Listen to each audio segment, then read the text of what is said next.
as the Trump transition team begins to take shape. The president-elect announcing several major picks in his administration this morning.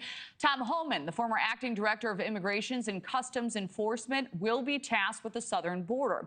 And New York Representative Elise Stefanik will manage the U.S. relationship with the United Nations.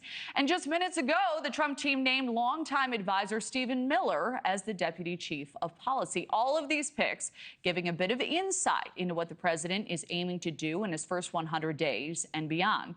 NewsNation's Robert Sherman is live in Palm Beach, Florida, outside Mar-a-Lago, with more on what these picks mean for keeping those campaign promises. Hey, Robert. Hey there, Kelly. A lot of moving pieces here within just the last 24 hours or so as the Trump administration, Trump team tries to put together their new administration as quickly as possible ahead of Inauguration Day. Some of those moving pieces you mentioned, Stephen Miller will be back a part of this upcoming administration after serving as a senior advisor during the last go-around from 2016 to 2020. Elise Stefanik, who's been a key Trump ally in Congress representing New York, she'll be taking over the position of ambassador to the UN. You may recall that Nikki Haley served in that capacity back during the previous Trump administration.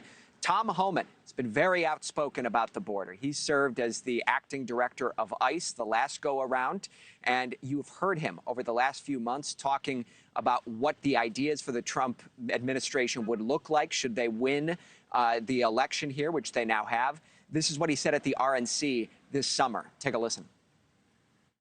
As a guy who spent 34 years deporting illegal aliens, I got a message to the millions of illegal aliens that Joe Biden's releasing our country in violation of federal law. You better start packing now. Securing the border is a top aim of this incoming administration, something that they say that they want to get to work on right away. And what you can anticipate over the next couple of days and weeks, Kelly, is that more of these positions are going to continue to slot in as we count down the days to the inauguration in January. Kelly? Yeah.